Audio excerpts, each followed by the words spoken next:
नमस्कार, आप देख चलते हैं आज की बड़ी खबर पर।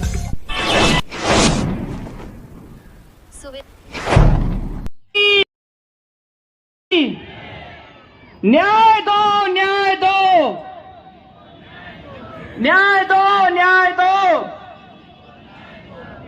कालिका माता प्रांगण संत पर षड्यंत्र के विरोध में सभा आयोजित कर जिला मुख्यालय पर दिया ज्ञापन। Bureau news report. Daulatrama Patidar, Ratlam.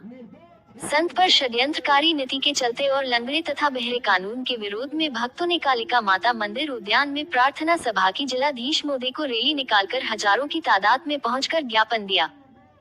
Ratlam जिले से धर्म, कर्म और संस्कृति बैसाखी के सहारे चलते और आंखों पर काली पट्टी बांधे न्याय की आस्था रूपी देवी से लंबे समय तक न्याय की आस में बैठे हैं। भारत के संत आशाराम बापूजी, जिन्होंने सनातनी बंधुओं को संग्रहित कर कई पथ विचलित ग्रामीण बंधुओं की घर वापसी कराई। उन्होंने पाश्चात्य संस्कृति को हमारे भारतवर्ष में पूर्णता से आने से रोका तथा मातृपितृ पूजन सहित तुलसी पूजन की अलग जगह व युवा पीढ़िया में आध्यात्मिक क्रांति का संचार किया। आज लंबे समय पर ऐसे संत श्री आसाराम जी बापू के ऊपर षड्यंत्र कर उन्हें कारागार में डाल दिया गया। वर्तमान में भारत के कई बुद्धिजीवी सहित कई संत महात्माओं ने भी अपने विचार व्यक्त करते हुए कहा कि एक निर्दोष संत पर अनायास उन परिस्थितियों में आरोप लगाकर जेल भेजना और जनसमाज के समक्ष उनके विरुद्ध आक्रोश को व्याप्त करना, ये वास्तव में दुर्भाग्यपूर्ण तथ्य है। आश्रम, अहमदाबाद की प्रवक्ता नीलम दुबे ने रतलाम प्रेस क्लब भवन पर पत्रकार वार्ता को संबोधित किया। इस पत्रकार वार्ता में प्रवीण भाई व महावीर भाई, रामरी भाई, जिले के अनेक न्यूज रिपोर्टर, प्रमुख चैनल संचालित के साथ पाटीदार उपस्थित रहे। नीलम दुबे ने बताया, जब भारत वर्ष में बड़े से बड़े गुनाहगारों को सुविधा और जमानत प्रदान की जा रही है, पेरोल पर रिहा किया जा रहा है, वहीं दोहरी न्याय व्यवस्था के अंतर्गत एक संत को एक दिन का भी पेरोल जमानत तक नहीं दी जा रही है।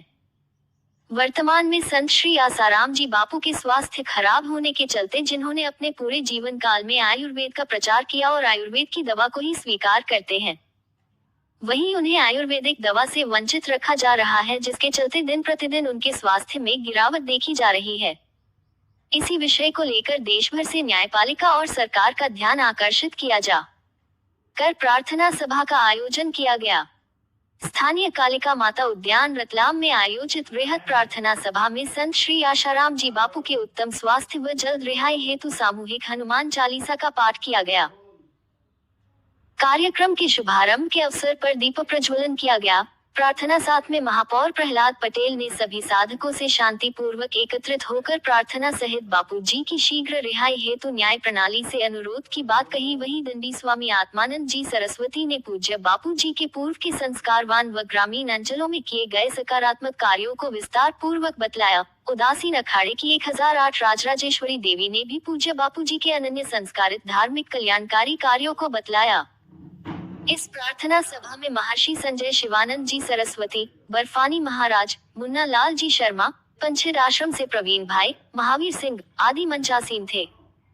इस आयोजन में नगर सहित आसपास के ग्रामीण अंचलों से सैकड़ों की संख्या में साधक भाई बहन उपस्थित रहे। प्रार्थना सभा के अंत में सभी ने मिलकर कालिका माता से कलेक्ट्रेट तक पैदल चलकर बापूजी की शीघ्र रिहाई और उचित उपचार हेतु आवेदन प्रस्तुत किया। प्रार्थना सभा का संचालन रविंद्र सिंह जादौन ने किया व आभार महावीर भाई ने माना। देखते रहिए नारद न्यूज रिपोर्ट। दौलतरामा पाटीदार, जिला रतलाम।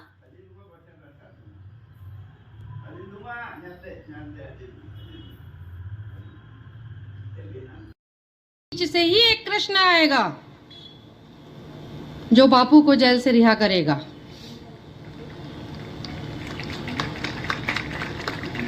तो जागो, अपनी योग शक्ति के माध्यम से अपनी शक्तियों को जगाओ और बापू को जल्द से जल्द रिहा करवाओ।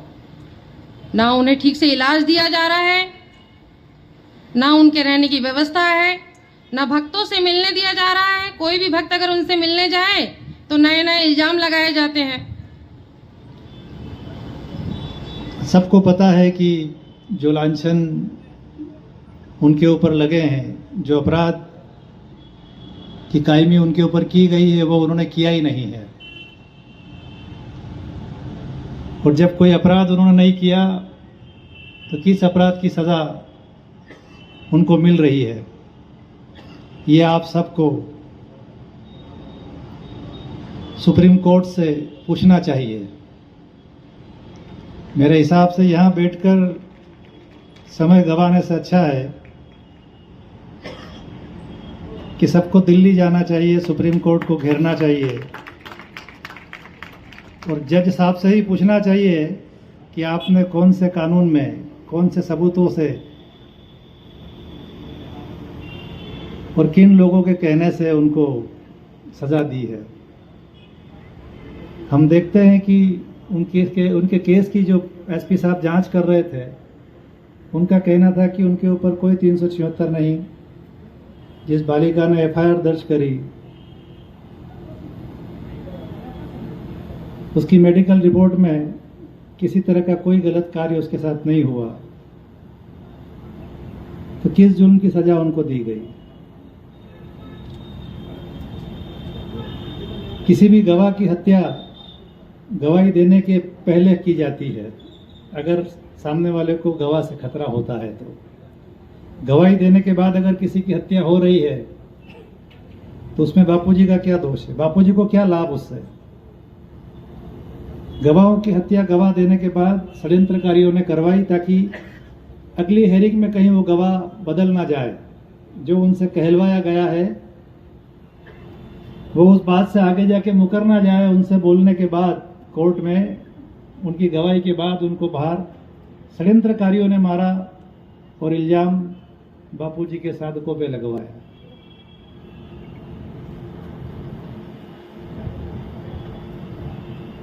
ये निश्चित ही गलत हुआ है और आप लोग जिस संख्या में यहाँ एकत्रित हुए हैं वो संख्या बढ़नी चाहिए। और मैं पुनः कहता हूँ कि घेराव दिल्ली का होना चाहिए। जय हिंद, जय भारत, भारत माता की जय। हम सब की दुआएं हैं, हम सब का संकल्प है। आप बहुत बड़े पद पर पहुंचे, आपने अपनी जिम्मेदारी निभाई। कम से कम सामने आके इतना तो कहा कि बापूजी निर्दोष हैं। हम तो बड़े बड़े नेताओं के चक्कर काट के थक गए, ज्ञापन दे दे के थक गए।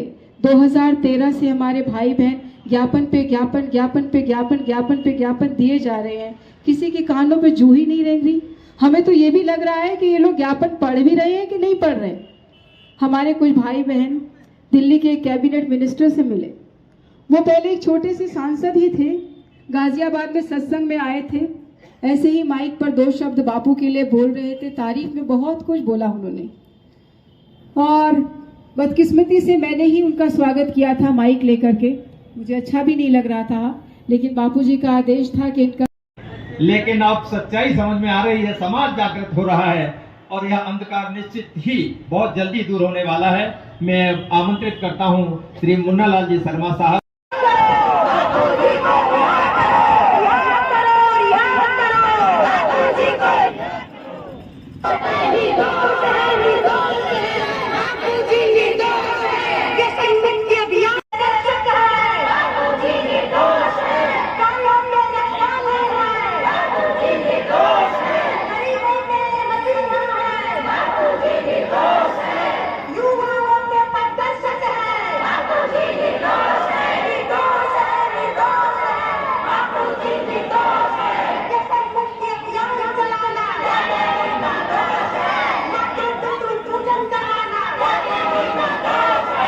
मैं नीलम दुबे हूँ, संत सियाशाराम जी बापू की राष्ट्रीय प्रवक्ता हूँ और मैं पिछले 20 दिन से लगातार प्रेस कॉन्फ्रेंसेस कर रही हूँ। मैं अम्बाला, पानीपत, फिर उसके बाद चंडीगढ़, फिर भोपाल, फिर नलखेड़ा, उसके बाद ससनेर और अब मैं यहाँ पहुँची हूँ। और हम सब साधक आपस में जुड़े रहे हैं और जुड़ कर के सब साधक अब सड़क पे आ रहे हैं। अपनी मांग एक ही रख रहे हैं कि हमारे बापूजी को शीघ्र अतिशीघ्र न्याय मिले, बापूजी का स्वास्थ्य जल्दी से जल्दी देखा जाए। बापूजी आयुर्वेदिक इलाज लेते हैं हमेशा, एलोपैथ इलाज नहीं लेते, फिर क्यों नहीं सुनी जा रही उनकी बात? एक मौलिक अधिकार है हमारा स्वस्थ रहना, सम्मान से ज़िंदगी जीना, तो हमें वो मौलिक अधिकार दिया जाना चाहिए। हमें उसके लिए सड़कों पर क्यों उतरना पड़ रहा है? हम यही रिक्वेस्ट कर रहे हैं कि हमारे बापू निर्दोष हैं, न्याय दीजिए। जब तक न्याय नहीं दे पा रहे, स्वास्थ्य तो दीजिए। उसमें क्या जा रहा है आपका? पैसा हम लगा रहे हैं, अस्पताल जाने दीजिए हमको। आज की तारीख में देश विदेश में कितने लोग साधक इकट्ठे होकर इस तरह की सभाएं की और रैली निकाली है? देखिए, अभी पिछले 10 मार्च को 7 जगह रैलियां निकली थी, 7 जगह। 10 मार्च को मैं भोपाल में मौजूद थी, जहां 50,000 लोग सड़कों पर उतरे थे।